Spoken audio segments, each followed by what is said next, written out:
سیدنا عبداللہ ابن مسعود رضی اللہ تعالیٰ عنہ غمگین بیٹھے ہوئے تھے، کسی بات کا غم ہوگا، نبی پاک صلی اللہ تعالیٰ علیہ وسلم کا گزر ہو رہا تھا، آپ نے دیکھا، حضرت عبداللہ ابن مسعود سے پوچھا کہ غم کیوں ہے؟ تو آپ خاموش رہے، تو اللہ کے نبی صلی اللہ علیہ وسلم نے ایک جملہ فرمایا جو آج ہم سب کے لیے سبق ہے میرے عزیزوں، فرماتے ہیں لا تکثر ہمک ما یقدر یکن، اپنے غم کو زیادہ مت بڑھا، جتنا لکھا ہے اتنا مل کے رہے گا، وما ترزق یأتک، جتنا اللہ نے رزق لکھا ہے وہ آ کر رہے گا، وہ تیرے پاس آ جائے گا۔ غم کب بڑھتے ہیں انسانوں کے؟ ہمارے اندر جو ٹینشن جس کو آپ کہہ رہے ہو، فرسٹریشن کہہ رہے ہو، یہ سب چیزیں انسان کی زندگی میں کب آتی ہیں؟ جب یہ اپنی لو اور اپنی خواہشات دنیا سے لگاتا ہے۔ خالق سے اگر لگاتا ہے تو پھر اس کے غم نہیں بڑھتے، بلکہ غموں کا مداوا ہے۔ اسی لیے بزرگوں نے فرمایا کہ اگر ٹینشن فری جینا چاہتے ہو تو انسانوں سے امیدیں کم کر لو، اللہ کی ذات سے یقین بڑھا لو، اس کی ذات سے یقین بڑھاؤ۔ ہم نے دیکھا ہے اپنی زندگی میں جس سے ہم ملتے رہے، جس سے کچھ خواہشیں رکھتے رہے یا جس کے متعلق کچھ امیدیں وابستہ کر رکھی، یہاں امیدیں ٹوٹ جاتی ہیں، پھر انسان کا غم بڑھتا ہے، انسان مغموم ہو جاتا ہے۔ اللہ کی ذات سے جو وابستہ ہوا اور وہاں جو آس لگایا، وہ ہر دن بشاشت کے ساتھ جیتا ہے، یقین کے ساتھ جیتا ہے۔ اسی لیے میرے عزیزوں، یہاں جس نے بھی اپنے خواہشات کو دنیا کے ساتھ لگایا ہے اسے کم کرنا ہے۔ لا تکثر ہمک ما یقدر یکن، اللہ کے نبی فرماتے ہیں اپنے غموں کو زیادہ مت کر، جتنا لکھا ہے اتنا تجھے مل کر رہے گا۔ اس دار فانی میں، اس عمل کی دنیا میں ہم نے اپنے بہت ساری چیزیں پھیلا رکھی ہیں۔ ایک چیز میں آپ کو بتاؤں کہ کبھی کبھار میں دیکھتا ہوں موبائل کو، اب سب کے ہاتھوں میں موبائل ہے، اور کبھی کبھار یہ اسٹک بھی ہوتا ہے، اچھی اچھی کمپنیوں کے موبائل بھی اسٹک ہو جاتے ہیں، یا تو کبھی بہت زیادہ بیٹری گرم ہو جاتی ہے اور موبائل بھی گرم ہونے لگتا ہے۔ پھر اس کا حل کیا ہے؟ ایکسپرٹ سے پوچھتے ہیں موبائل کبھی ہینگ ہو رہا ہے یا کبھی بہت بیٹری گرم ہو رہی ہے، اس کے ریزن کیا ہے؟ تو وہ ایکسپرٹ یہی بتاتے ہیں کہ اس کے اوپر اوور لوڈ ہو سکتا ہے، بہت زیادہ اس میں ڈیٹا جمع ہو چکا ہے اور پھر بیک گراؤنڈ میں ایکٹیو ہے بہت زیادہ، جس کی وجہ سے بیٹری ہارمفل ہے، بہت زیادہ گرم ہو جاتی ہے، یا تو پھر ایک ساتھ کئی چیزیں اس کے اندر ڈال دی جاتی ہیں تو اس کا پروسیس کم ہو جاتا ہے، اسٹک ہو جاتی ہے۔ یہ تو موبائل ہے جو تمہیں سکھا رہا ہے۔ یہی چیز ہے دنیا کے ہمارے اس لائف میں، ہماری زندگی میں بہت زیادہ چیزیں اگر دماغ میں آ جاتی ہیں تو پھر دماغ گرم بھی ہو جاتا ہے اور اسٹک بھی ہوتا ہے، ہر چیز سوچنے سے بھی عاری ہو جاتا ہے، صحیح طریقے کے فیصلے نہیں لے پاتا۔ اچھا نقصان کیا ہے اس کا؟ سیم ہم نے موبائل ایکسپرٹ سے بھی پوچھا، جب موبائل بہت زیادہ گرم ہونے لگے یا اسٹک ہونے لگے تو اس کو کیا کرنا چاہیے؟ تو ایکسپرٹس بتاتے ہیں کہ اس کے ریڈیشن بہت زیادہ ہوتے ہیں اس وقت، اور یہ نقصان پہنچا سکتا ہے، جو استعمال کر رہا ہے اس کے دماغ پر بھی اثر کرے گا، آس پاس کے لوگوں پر بھی اثر کرے گا۔ ایک موبائل کے اوپر اگر زیادہ لوڈ آ جائے تو اس کے ریڈیشن آس پاس سب کو خراب کرتے ہیں۔ یہی حال انسان کی زندگی کا ہے۔ تمہارے دماغ کے اوپر اگر غم زیادہ بیٹھ گئے اور بہت زیادہ دماغ حاوی ہو گیا تو خود کا تو نقصان کرو گی ہی، آس پاس جتنے ہیں سب کا نقصان کرو گے۔ تمہاری وجہ سے تمہارے ماں باپ بھی پریشان، تمہاری اولاد، تمہارے بیوی بچے سب اس پہ ان سب چیزوں میں ملوث ہو جاتے ہیں۔ اب اس کا علاج کیا ہے؟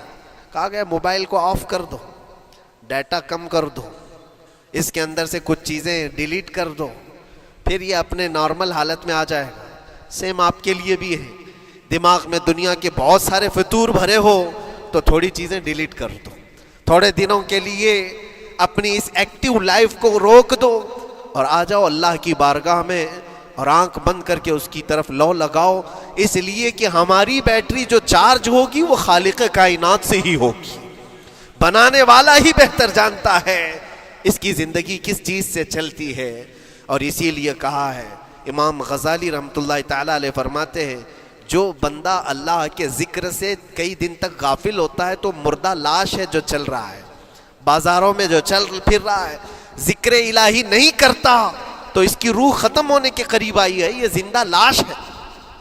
یہاں زمانے ہو گئے, مہینوں بیت گئے, برسوں ہو جاتے ہیں. کتنے دن ایسے ہیں آپ نے اللہ کے ذکر کے لیے الگ سے وقت نکالا ہو؟ کہاں ہے وقت؟ نماز بھی ایسے پڑھ کر کے بھاگ جاتے ہیں جیسے لگتا ہے کہ کوئی چیز ہمارے اوپر سوار تھی, جلدی سے ہٹا دی اور بھاگ گیا. نہیں میرے عزیزوں, ہماری روح جب بیمار ہوتی ہے, ہماری روح کو جب بھوک لگتی ہے تو اللہ کے ذکر سے اس کا علاج بھی ہوتا ہے اور اس کو رزق بھی ملتا ہے. لیکن ہم رزق دیتے ہی نہیں. کبھی آپ نے دیکھا ہماری باڈی کو, صبح ناشتہ نہ کرو, دوپہر میں کھانا نہ کھاؤ تو شام تک ہمارا جسم ہچکولے لینے لگتا ہے, چکر آنے لگ جاتے ہیں. کیوں؟ جسم 2 وقت کے کھانے کو چھوڑنا برداشت نہیں کر پاتا, کمزوری آ جاتی ہے. جسم کو بھوک لگتی ہے, ہمیں کھانا دینا اسے ضروری ہے. اسی طرح اللہ نے ہماری جو روح بنایا ہے, روح کو بھی رزق کی ضرورت ہے. اور روح کا رزق کیا ہے؟ روح کا کھانا پینا کیا ہے؟ کاجو بادام میوے پستے کھا کر کے روح کو طاقتور نہیں بنا سکتے. فرمایا گیا روح کی غذا اللہ کا ذکر ہے. جب بندہ اللہ کا ذکر کرتا ہے تو اس کی روح کو طاقت ملتی ہے اور روح کمزور نہیں رہتی, طاقتور بن جاتی ہے. عزیزان گرامی وقار, پھر میں خلاصتاً یہ بات کہوں گا کہ ہم نے دنیا میں اتنی ساری چیزیں پھیلا لی ہیں, اتنے سارے, جس کی وجہ سے غموں کا بوجھ ہمارے دماغ پر طاری ہے. اور ایک وقت وہ آئے گا جب ساری چیزیں چھوڑ کر کے فوراً بھاگنا پڑے گا, نکلنا پڑے گا. کچھ لوگوں کے متعلق کہا گیا ہے کہ روح نکلنے کے وقت اس کو بہت تکلیف ہوتی ہے. سب کے لیے نہیں, کچھ ایسے لوگ ہیں جن کے روح نکلنے کے وقت درد زیادہ ہوتا ہے, تکلیف زیادہ ہوتی ہے مرنے کے وقت. پوچھا گیا کیوں؟ کہا کہ یہ روح جو ہے اس کی ساری بنائی ہوئی چیزوں میں اٹکی ہوئی ہے, اس کی اولاد میں بھی ہے, اس کے مال میں بھی لگی ہوئی ہے, اس کے گھر میں بھی لگی ہوئی ہے, اس کے جائیداد میں بھی لگی ہوئی ہے. روح جب نکل رہی ہوتی ہے ان سب چیزوں سے بھی نکل رہی ہے. جہاں جہاں اس کی خواہشات لگی ہوئی تھی سب جگہ سے کھینچا جا رہا ہے تو درد بڑھتا چلا جاتا ہے, تکلیف بڑھتی چلی جاتی ہے. اور پھر وہ جب دیکھ رہا ہوتا ہے خالی ہاتھ جا رہا ہو, تکلیف زیادہ ہوتی. اسی لیے میرے عزیز و اللہ کے نبی صلی اللہ تعالیٰ علیہ وسلم کا جب آخری وقت آیا, آپ کے وصال کا وقت آیا, حضور نے اپنی بیویوں کو بلایا, ازواج مطہرات کو بلایا اور پوچھا کہ کس کے پاس کتنا سونا ہے, کتنا زیور ہے. ازواج مطہرات نے کہا میرے پاس اتنا ہے, ان کے پاس اتنا ہے. سب نے اپنے چاندی سونے کے زیورات لا کر پیش کر دیا.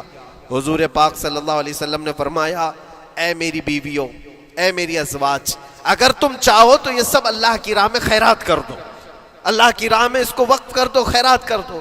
بیویوں نے پوچھا یا رسول اللہ صلی اللہ علیہ وسلم کیا آج سے سونا چاندی پہننا حرام ہو گیا ہے, کیا ہمارے لیے ناجائز ہو گیا ہے؟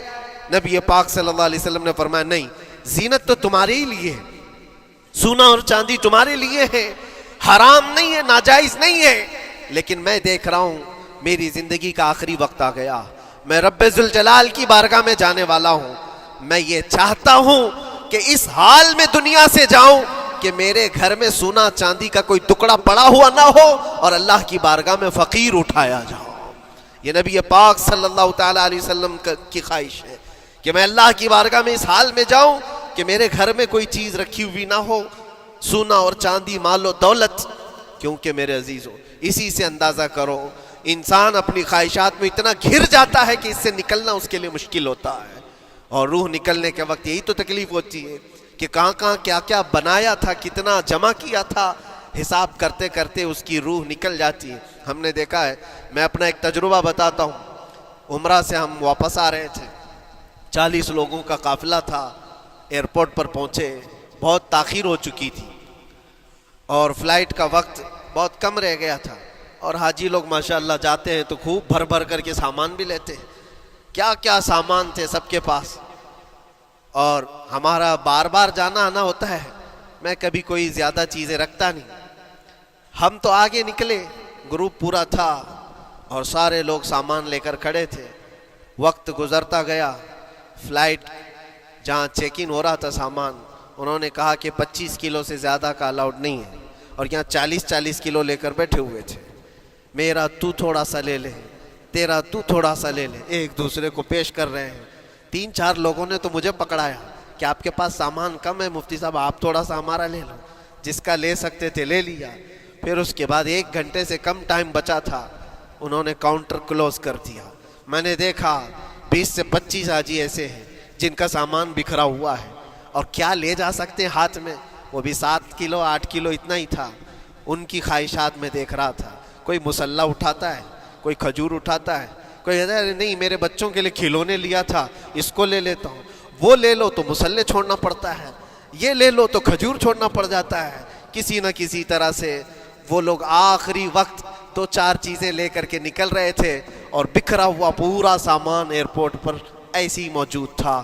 1-2 کلو نہیں، کتنے کلو کا سامان چھوڑ کر کے یوں ہی آنا پڑا۔ یا تو پھر فلائٹ کے سفر پہ جاؤ یا سامان میں لگے رہو، 2 ہی آپشن تھے، اور کون وہ چھوٹے سامان کے لیے اپنا سفر ملتوی کرتا۔ واپس آئے، حسرت بھری نگاہوں سے دیکھتے رہے اپنے سامان کو، اور پھر اندر آ کر جب بیٹھے میرے ذہن میں یہ بات گونجنے لگی، یہی حالت ہوتی ہوگی جب انسان دنیا سے جا رہا ہوتا ہے، جب یہاں سے رخصتی کا وقت آتا ہے اور ملک الموت سر پر آ کر کھڑا ہو جاتا ہے، روح نکلنے کے لیے بھی تھوڑا سا وقت باقی ہے، بس منٹوں میں بھی نہیں رہ گیا۔ جب اس کو نظر آتا ہے، اب یہ سوچتا ہے اتنی نمازیں باقی رہ گئی، اتنی زکوٰۃ بھی رہ گئی، حج بھی تھا، اور بھی کچھ چیزیں کسی کے دینے کے باقی تھے، قرضے بھی تھے، کس چیز کی نصیحت کروں، کس چیز کی وصیت کروں؟ فلاں جگہ ایک گھر خرید کر کے اس کے ڈاکیومنٹ تو وہاں رکھا تھا، بیٹے کو بھی نہیں بتایا، بیٹی کو بھی نہیں بتایا، پتہ نہیں کس کے ہاتھ لگ جائے گا۔ یہ خواہشات گھومتی رہتی ہیں، وہ کسی کو بتا بھی نہیں پاتا، ادھر ملک الموت روح نکال کر نکل پڑتے۔ یہ انسان کی شارٹ لائف ہے، مختصر سی زندگی ہے، جہاں یہ خواہشات دھری کی دھری رہ جاتی ہیں۔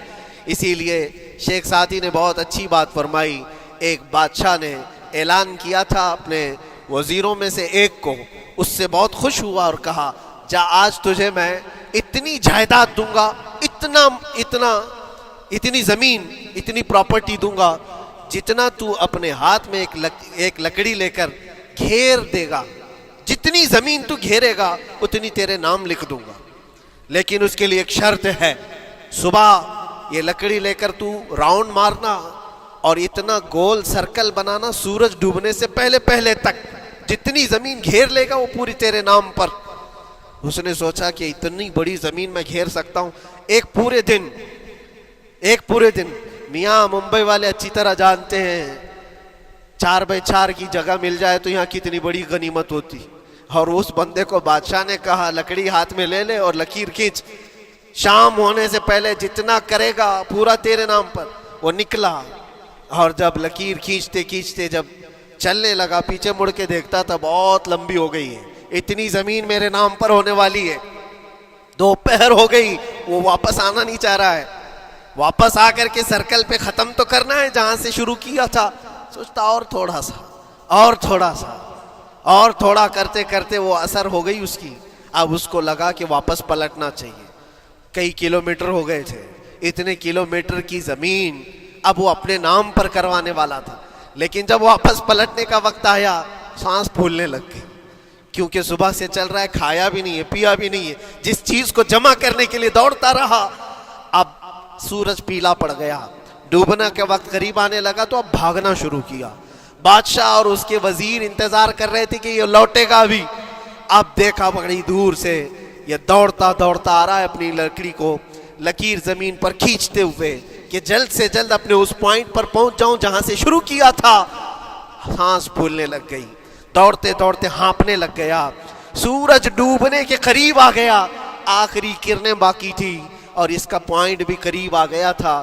دوڑتے کسی طرح سورج غروب ہونے سے پہلے پہنچ گیا وہاں پر، لیکن کثرت سے بھاگنے کی وجہ سے ٹھوکر کھا کر کے گر گیا اور اپنے اس پوائنٹ پر لکڑی لا کر کے جمع کر دیا۔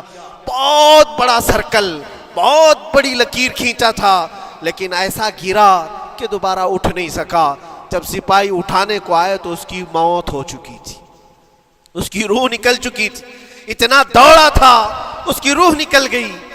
بادشاہ نے کہا اس نے صبح سے لے کر شام تک اپنے نام جائیداد کرنے کے لیے اتنی دوڑ لگائی، بہت لمبی لکیر کھینچا، اتنی بڑی پراپرٹیز کے نام پر ہوتی، لیکن عقل مند دانشور تھا بادشاہ، اس نے کہا جہاں یہ گرا ہے وہیں اس کو دفن کرو، اور اس کے بعد اس کی قبر پر لکھا گیا تھا کہ اس کو ضرورت اتنے 2 گز زمین کی تھی، دوڑتا کتنا لمبا رہا، صبح سے شام تک اتنی لمبی لکیر کھینچ لیا، لیکن سونے کے لیے اس کو جو جگہ چاہیے تھی وہ بس اتنی ہی سی تھی، وہ 6 فٹ کی جگہ۔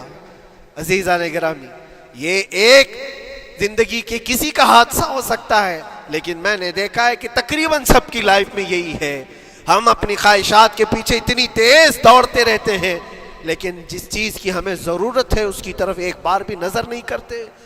کون سی چیز ہے جس کی ہمیں ضرورت ہے؟ وہ ہمیشہ کی زندگی آخرت کے لیے جو چیز چاہیے وہ اللہ کا ذکر ہے، وہ رب ذوالجلال کی ذات پر یقین اور توکل ہے۔ آج اللہ نے صحت و سلامتی کے ساتھ زندگی دی ہے تو وقت نکالو اور بارگاہ رب العزت میں آ جاؤ۔ میرے عزیزوں، آخری بات عرض کرتا ہوں، خواہشات جہاں ختم ہونی چاہیے وہ کیسی ہے، وہ کیسے ہے؟ اللہ کے نبی صلی اللہ تعالیٰ علیہ وسلم مجلس میں بیٹھے ہیں، ایک صحابی کا مسئلہ تھا، ایک صحابی کا مسئلہ ایسا تھا کہ وہ صبح جلدی دوڑ کر کے چلے جاتے تھے، صحابہ نے ان کی شکایت کی کہ یہ فجر میں اتنی جلدی چلے جاتے ہیں کہ کسی سے ملتے ہی نہیں۔ حضور نے پوچھا کہ وجہ کیا ہے؟ ان سے پوچھا گیا تو انہوں نے کہا یا رسول اللہ صلی اللہ علیہ وسلم، میرا گھر ایک یہودی کے گھر سے لگا ہوا ہے، اور یہودی کے گھر پہ ایک کھجور کا درخت ہے جس کی شاخیں میری آنگن میں بھی آتی ہیں، اور پکی کھجوریں صبح صبح میرے آنگن میں گر جاتی ہیں، میں اس لیے جلدی دوڑ کر کے جاتا ہوں، میرے بچے اٹھنے سے پہلے وہ کھجوریں جمع کر کے میں اس یہودی کو دے دوں کہ کہیں انجانے میں میرا کوئی بچہ وہ کھجور کھانا لے، ہمارے لیے وہ حلال نہیں ہے۔ یہ صحابی رسول کا عمل تھا۔ اللہ کے نبی صلی اللہ علیہ وسلم نے فرمایا اپنے بچوں کو حلال کھلانے کے لیے اتنی فکر، اتنی فکر۔ عزیزان گرامی وقار، آپ سنیے، یہ تو حالات ایسے ہو گئے، یہاں بڑے بڑے درخت ہی نگل گئے، کھجور تو چھوڑے، ڈکار بھی نہیں، حرام چیزوں کے اوپر تو کئی لوگوں کی زندگیاں آباد۔ خیر، حضور پاک صلی اللہ علیہ وسلم نے ان کا مسئلہ دیکھ کر کے، ان کی تکلیف کو دیکھ کر کے اپنے صحابہ میں اعلان کیا، کوئی ہے جو اس یہودی کا درخت خرید کر کے میرے اس صحابی کو دے دے، میں اسے جنت میں پورا باغیچہ عطا کروں، جنت میں پورا باغ اسے عطا کروں۔ صحابہ، ظاہر سی بات ہے، ایک بار حضور نے فرمایا تو پھر اس کو حاصل کرنے کے لیے ایسی دوڑ لگتی تھی، سب گئے، میں حاصل کر لوں، میں حاصل کر لوں۔ اب اس یہودی کو منانا تھا کہ تو ایک درخت جو ہے اپنے پڑوسی کو بیچ دے، آنگن میں اس کے ہے، بیچ دے۔ اب اس کو لگا کہ ان لوگوں کی ضرورت ہے، مجبوری ہے، تو وہ بھی اکڑ کر بیٹھا کہ مجھے بیچنا نہیں، مجھے دینا نہیں۔ اب سنیے میرے عزیزوں، مدینے میں ایک صحابی ہیں ابو دحداح، اللہ اکبر، کبھی میں پڑھتا ہوں تو حیرت ہوتی ہے۔ ابو دحداح مدینے کے اس صحابی کا نام ہے جن کا باغیچہ پورے مدینے میں سب سے مشہور ہے، ان کی کھجوریں سب سے مہنگی کھجوریں، اوالی مدینہ آج بھی مشہور ہے، جہاں کی اجوا کھجوریں بہت پسند کی جاتی ہیں۔ ابو دحداح کا باغیچہ بنا ہوا تھا، بڑا خوبصورت تھا، لوگ مثال دیتے تھے، تعریفیں کیا کرتے تھے، ابو دحداح کا باغیچہ مدینے میں سب سے قیمتی باغیچہ ہے۔ ابو دحداح حضور کی بارگاہ میں آتے ہیں، کہتے ہیں یا رسول اللہ صلی اللہ علیہ وسلم، اگر میں اس ایک درخت کو خرید کر کے وقف کر دوں تو کیا میرے آقا مجھے بھی ملے گا جنت میں؟ اللہ کے نبی نے فرمایا جو میں نے وعدہ کیا ہے وہ تجھے بھی عطا کیا جائے گا۔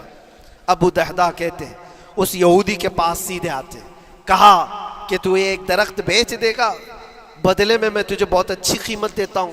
اس نے کہا کیا دو گے؟ کہا مدینے میں ابو دحداح کا باغیچہ تمہیں پتہ ہے؟ اس نے کہا ہاں جانتا ہوں، جانتا ہوں، نام بہت سنا ہوا ہے۔ کہا وہ پورا باغیچہ اس ایک درخت کے بدلے دے دیا جائے گا، ایک درخت کے بدلے دے دیا جائے گا۔ اس یہودی نے کہا کیا مذاق کر رہے ہو؟ یہ کیا مذاق ہے؟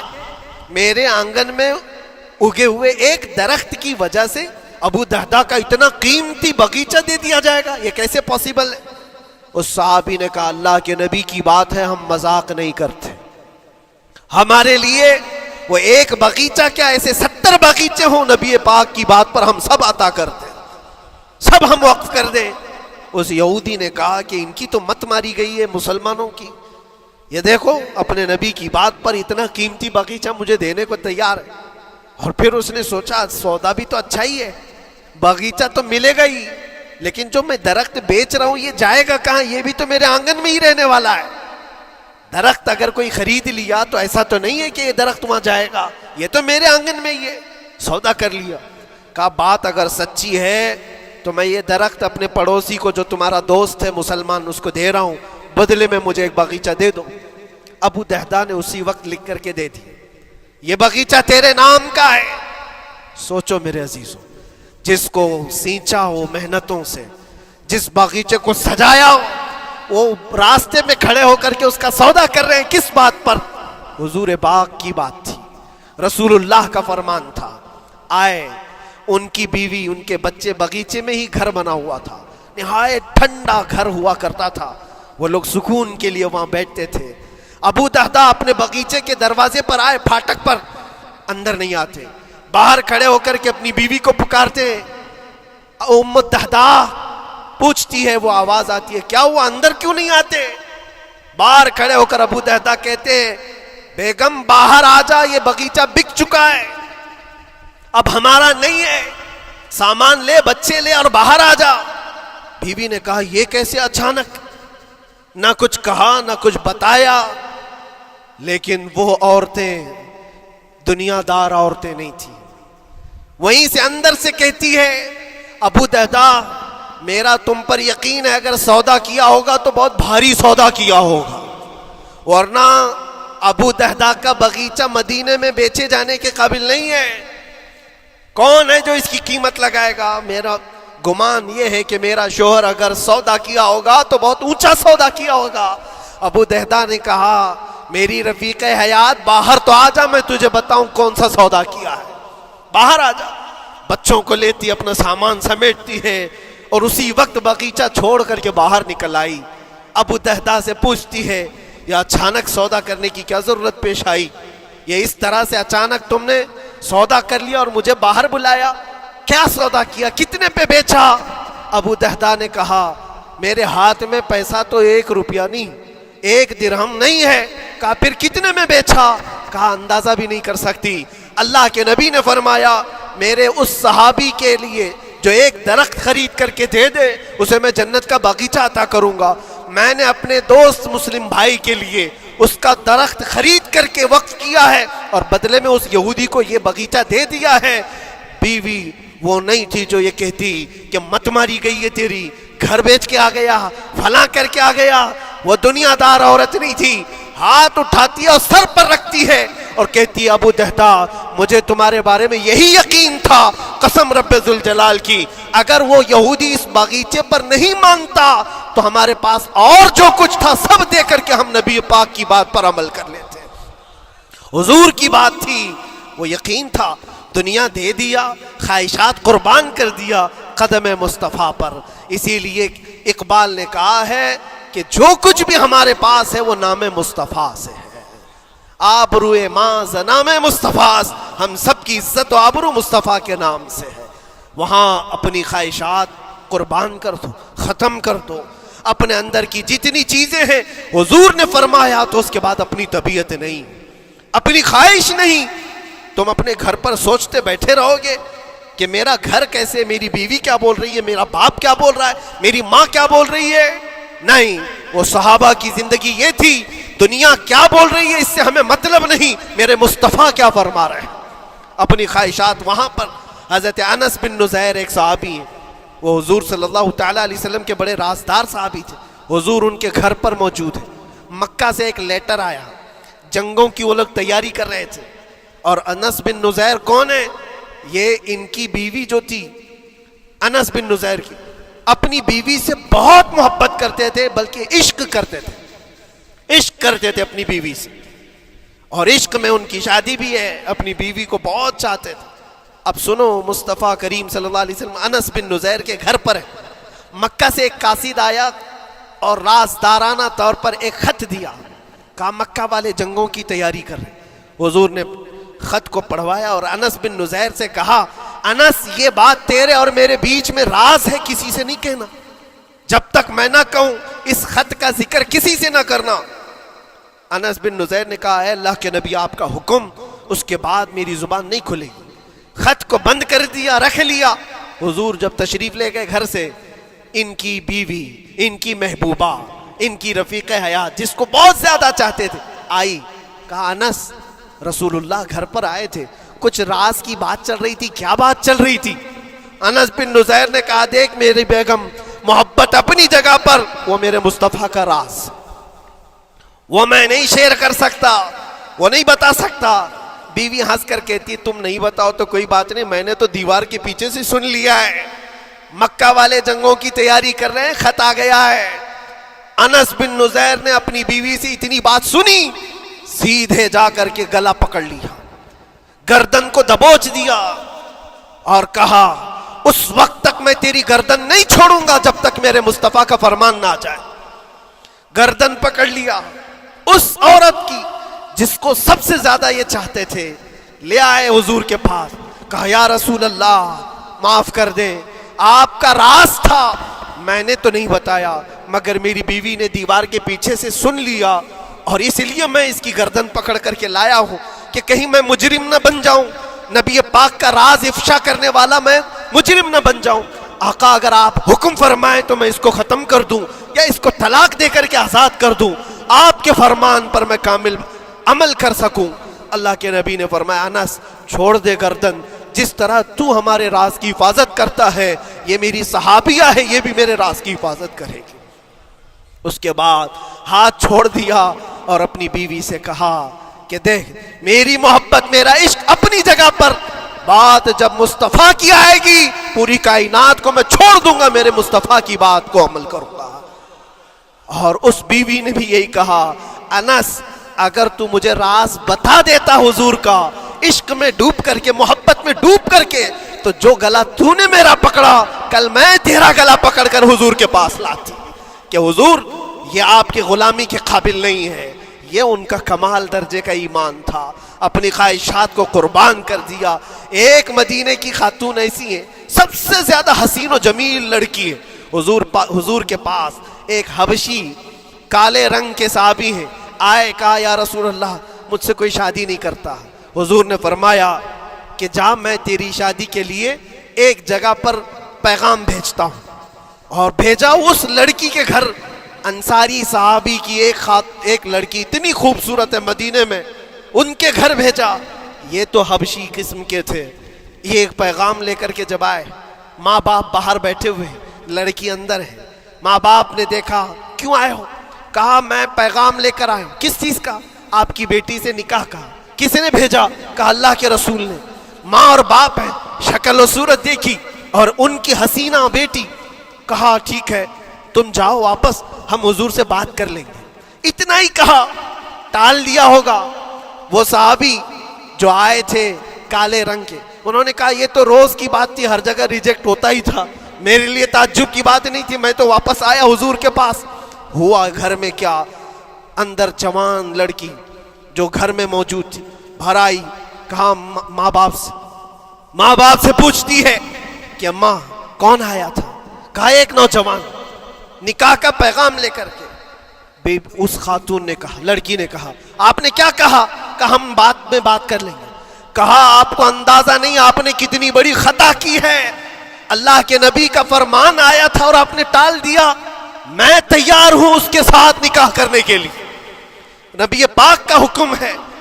ماں باپ نے کہا بیٹا تو نے دیکھا ہے، بیٹا تو نے دیکھا جو پیغام لے کر کے آیا تھا وہ تیری میچنگ کا ہے یا نہیں، تو نے دیکھا؟ اس نوجوان نے کہا، اس لڑکی نے کہا میں نے پیغام لے کر آنے والے کو تو نہیں دیکھا، آمینہ کے لال کو تو دیکھا ہے، جس نے پیغام بھیجا ہے اس کو دیکھا ہے، اس کے حکم کے بعد پھر کسی کو دیکھنا بنتا ہی نہیں ہے۔ وہ دونوں ماں باپ دوڑتے ہوئے حضور کے پاس آئے، اور وہ صحابی ابھی بتا ہی رہے تھے کہ میں ریجیکٹ ہو کر کے آیا ہوں، تبھی ماں باپ بھی دوڑ کر کے آئے، کہا یا رسول اللہ خطا ہو گئی، ہم نے تاخیر کی آپ کے حکم میں، اے اللہ کے نبی ہم راضی ہیں، اپنی بیٹی کا نکاح انہی کے ساتھ کریں گے جن کا پیغام آپ نے بھیجا ہے۔ کیا اپنی خواہشات کو حضور کے قدموں میں لا کر قربان نہیں کیا؟ لیکن نکاح ہوا بھی. وہ نوجوان عبداللہ اسود نکاح کا حضور نے نکاح کروا دیا مسجد نبی، اور حضرت عثمان سے کہا کہ ان کو کچھ پیسہ دے دو، مال دے دو، شادی کا سامان تو خرید لے، جہیز لے لے، اپنا گھر سجا لے. ان کو صحابہ نے پیسے دیے، غریب تھے، میں بازار میں جا کر اپنی شادی کا سامان خرید رہے تھے.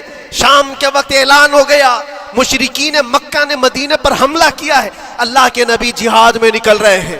یہ عبداللہ اسود جن کا نکاح مسجد میں ہوا اور رات کو سہاگ رات آج تھی، آج اپنے گھر دلہن لانے والے تھے، جو گھر سجانے کے لیے سامان خریدنا تھا جا کر کے گھوڑا خرید رہے، تلوار خرید رہے، اور اس کے بعد جنگ میں استعمال ہونے والا سامان خرید رہے ہیں. سب پیسے خرچہ کر دیے جنگ کے استعمال کے، زیرہ خرید لی، وہ ٹوپی خرید لی لوہے کی، سب خرید کر کے سیدھے میدان جنگ میں آ گئے. صحابہ بھی پہچان نہیں رہے تھے، صحابہ بھی نہیں پہچان رہے تھے، وہ غریب صحابی کبھی گھوڑے پر نہیں بیٹھے، لیکن شادی کا پورا پیسہ یہ جنگ کے سامان میں لگا دیا. اور جب جنگ شروع ہوئی احد کی، میدان جنگ میں جب صحابہ لڑ رہے تھے، حضور پاک پوچھتے ہیں اپنے صحابہ سے، یہ ایک جوان ہے جو پورا چہرہ ڈھکا ہوا ہے، گھوڑے پر بیٹھا ہے، جوان مردی کے ساتھ لڑ رہا ہے، اے میرے صحابہ جانتے ہو کون ہے یہ؟ صحابہ غور سے دیکھتے اور کہتے یا رسول اللہ یہ مدینے کا نہیں لگتا، ہمارے آپس کا نہیں ہے، کہیں باہر سے آیا ہے. حضور نے فرمایا جا کے غور سے دیکھو، اس کی کالی کالی کونیوں سے میں پہچان رہا ہوں، وہ میرا عبداللہ اسود ہے. آج میں نے اس کو شادی کے لیے پیسے دیے تھے، وہ سارے پیسوں سے یہ جنگ کا سامان خرید کر کے لایا ہے. شام ہونے سے پہلے خبر آئی عبداللہ اسود کو ظالموں نے شہید کر دیا تھا، قتل کر دیا تھا، اور وہ مٹی میں گرے ہوئے تھے. حضور خود چل کر کے آئے، عبداللہ اسود کے پاس آ کر کے بیٹھتے ہیں اور سر اٹھا کر کے اپنی گود میں رکھتے ہیں، چہرے سے دھول کو صاف کرتے ہیں، اور پھر فرماتے ہیں اللہ کے کچھ بندے ایسے ہیں جو اللہ سے کیا ہوا وعدہ پورا کر کے دکھاتے ہیں. ساری دنیا ایک طرف، فرمان مصطفیٰ ایک طرف. میرے عزیزوں، یہ خواہشات کی قربانیاں ہیں جب جا کر کے ایمان تکمیل پاتا ہے. بس اخیر میں اتنا کہوں گا، ہمارا ایمان صرف اتنا ہونا ہے، انہیں جانا انہیں مانا، نہ رکھا غیر سے کام، للہ الحمد میں دنیا سے مسلمان گیا. اٹھو قوت عشق سے ہر پست کو بالا کر دو، دہر میں نام محمد سے اجالا کر دو. وآخر دعوانا الحمدللہ رب العالمین. السلام.